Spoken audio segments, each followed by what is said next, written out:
Dans le silence du monde, tu ressens un décalage. Rien d'évident au premier regard, rien de tangible. Pourtant, tu sais que tu ne vois pas, ne penses pas, ne ressens pas comme les autres. Il rit parfois de ce qui te laisse de marbre et reste impassible devant ce qui, en toi, déclenche une avalanche. Rarement, tu rencontres un regard qui vibre sur la même fréquence. C'est précieux, presque sacré, mais si rare que tu finis par douter de son existence. Entre ton monde intérieur, vaste, dense, insatiable, et l'extérieur, il y a un mur, invisible, mais solide, et tu ne sais jamais s'il faut le franchir ou le fortifier. Qui seras-tu dans cette intensité, sans cette lucidité parfois douloureuse? Parfois voudrais-tu t'oublier un peu, t'alléger. Une part de toi voudrait fondre dans la masse, se dissoudre dans la normalité. Mais à quel prix? Est-ce vraiment toi? Ou bien faut-il, au contraire, brandir ta différence comme un flambeau, crier « je suis autre » au lieu de murmurer dans l'ombre?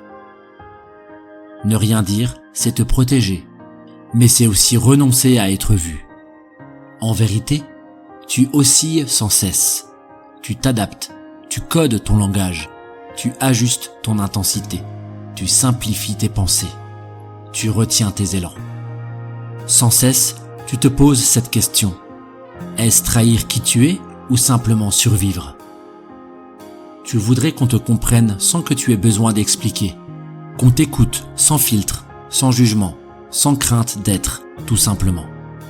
Haute intensité, haute lucidité, haute exigence. Ce n'est pas un don, ni un fardeau, c'est une manière d'être au monde, radicale et nue. Peu de gens le comprennent et tu le sais. Alors parfois, tu te tais. Il y a ce mot que tu n'oses pas dire, un acronyme, 3 lettres. Tu as peur qu'il enferme plus qu'il ne libère. Oserais-tu le dire, à voix haute, à quelqu'un qui compte, ou même à toi-même, dans le miroir? Une telle révélation peut éveiller la méfiance, l'incompréhension, ou pire, la moquerie.